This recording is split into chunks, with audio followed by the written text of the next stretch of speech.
Welcome to this week's episode of WPLD Lamplighter News. I'm Sarah. And I'm Rachel. This week we're taking a look at the serious issue of teens and mental health in our school. First, we're sending it over to Brooke, our radio editor, so that she can tell us about our national award-winning podcast, Torch.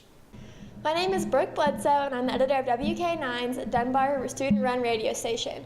Part of my responsibility as a radio editor is that I lead our serial podcast called Torch. Last year's series, led by Pam Stravitz, is the National Scholastic Press Association finalist for Multimedia Feature Story of the Year. Her theme was teen driving and included episodes like this one.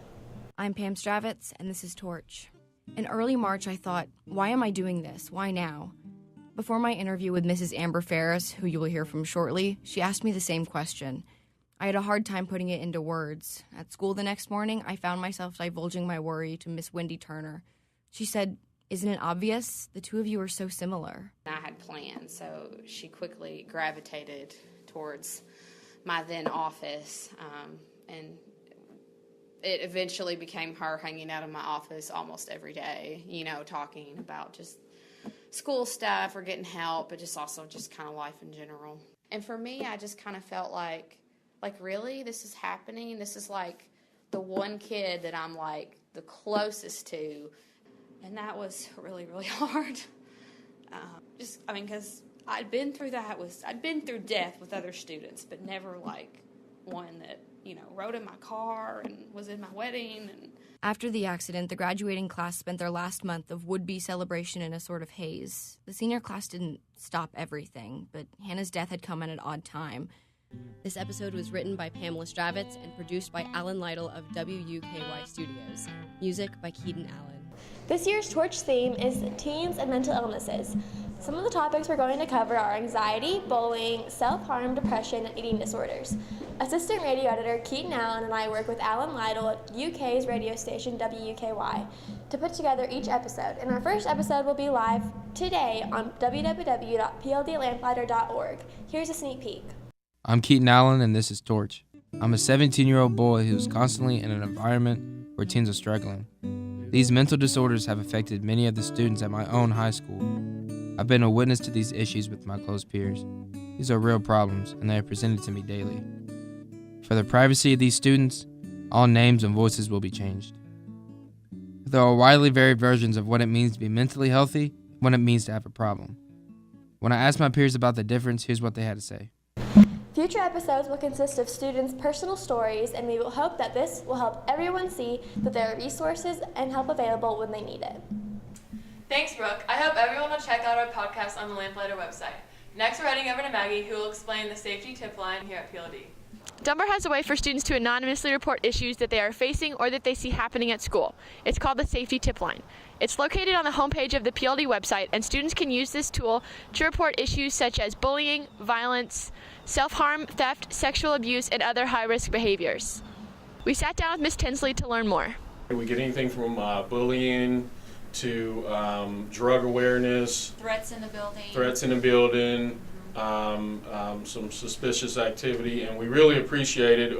We feel that our student population is our best bet to give us tips, and they'll know before we know. It's a voice for the students, and I think anonymously, and we just want you to know that we do follow up and encourage you to continue to use that as a tool to communicate with us and the administration and law enforcement, so we keep the building as safe as we can. Here's some of Dunbar's faculty with more information about resources to help. Students who refer themselves or the parents who call us, mostly those concerns involve depression or anxiety. I think also we do see a lot of anger referrals, maybe from teachers or administration, to try to help identify if there's an underlying emotional issue with a student. We encourage our students to try to contact anyone in our building if they're having a concern. It can be a counselor. It doesn't have to be a counselor. It can be a teacher, an administrator, but an adult that they trust. So one of the things that our counselors are trying to encourage our students to do this year is to identify one person that they know if they are having a problem, one adult that they can go to if they have a concern about themselves or about someone in their family or about another student. I always try to tell my students that I understand first and foremost, and make them feel comfortable coming to me and telling me, because that's the most important thing. If we don't know, as people who work with young people, if we don't know what's going on, we can't do anything about it. And so I think that that's important for young people to realize too, that it is okay to go to adults and admit that you have something going on. This is my 12th year of teaching, and I just see that there are many kids who have mental health issues. We kind of learned in the first 6 weeks at Dunbar, there were almost 200 kids that needed some sort of mental health help at our school, which kind of tells you that it's a big deal. People tend to think that it means you're crazy and it's all your fault, and people don't necessarily talk about it. I think they're embarrassed. If all mental health, issues can't necessarily be cured, but they can be controlled. And sometimes with anxiety and even depression, you may experience that for a time in your life, but you won't always have that necessarily. And I think kids need to know that there's hope out there. We have 6 counselors in our office. We have a full-time and a part-time psychologist, a school social worker, and then we also have counselors from community agencies who come in to see our students if we feel that they need to be seen regularly. And those are just some of the in-school supports that we have. If you're ever in need of help, don't be afraid to ask. Thanks, Sydney. Now we're going to hear about some clubs and organizations at Dunbar that offer support to students and their families. Here are Sharice and Jamari to tell you more. Boys to Men and Pearl Girls Club focus on bettering the lives of their members in educational and encouragement through self-confidence. Pearl Girls, sponsored by Ms. Monica Harbit, brings together girls to create a safe place for discussion and encouragement. Boys to Men, sponsored by Derek Thomas, offers direction and guidance to young men and encourages them to further their education. Both programs provide various opportunities for their members, such as college visits and career readiness activities. Pearl Girls started 4 years ago for a group of girls that were in the school, and they were actually being harassed by some other students. So I felt a need that they needed a place for them to come to so that we can deal with those issues. The following year, I opened up the group to all the girls in the school, whoever wanted to be a part, and it has grown from there. The name is an acronym which stands for Proud, Empowered, Accomplished, Refined Leaders. Basically, me and a couple of older guys that worked in the building said, we got some boys here that have no direction, have no guidance. What can we do to help them? So I came up with a group called Boys to Men because we wanted to give these guys direction and some guidance. Boys to Men basically is a mentoring group, and our goal is to let these guys know that education is the key. So we try to provide them with opportunities, that will help them establish their education, which is to graduate. And if they want to go further than that, we encourage them to go to college. That's all for this week, guys. We appreciate you taking the time to watch our broadcast and hear about these important issues. We'll see you next week. Hi, this is Miss Turner, and I'm the advisor of WPLD in the Lamplighter. One of my favorite quotes is from Gandhi, "Be the change you want to see in the world." So when I saw a Facebook post from a former student stating that her home was vandalized and plastered with hateful messages, I was inspired by her response.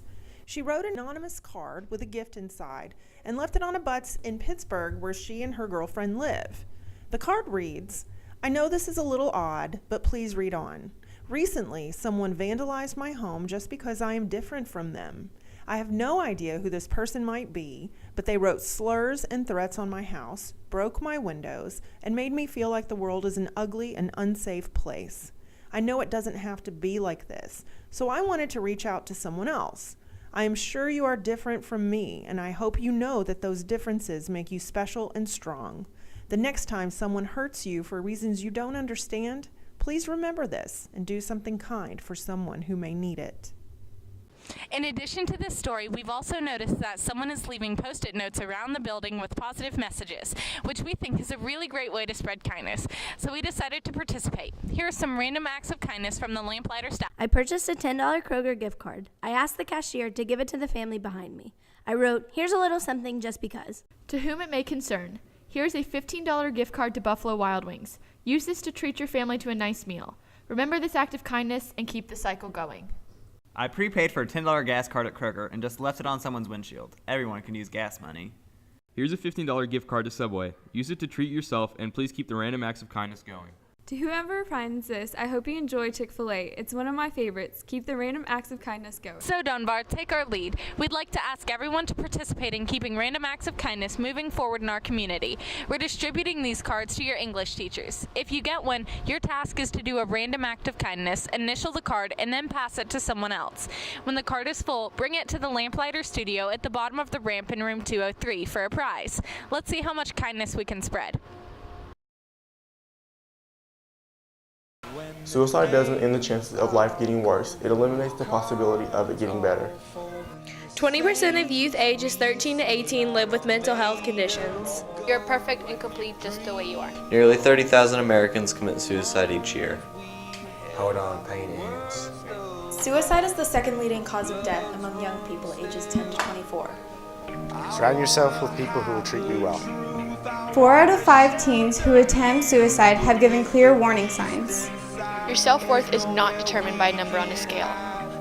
On average, one person commits suicide every 16.2 minutes. It's okay not to be okay. 50% of all lifetime cases of mental illnesses begin by age 14 and 75% by age 24. You're alive for a reason. Don't ever give up. Each suicide immediately affects 6 people. You're not alone. You're not alone. You are not alone. You're not alone. You're not alone. You're not alone.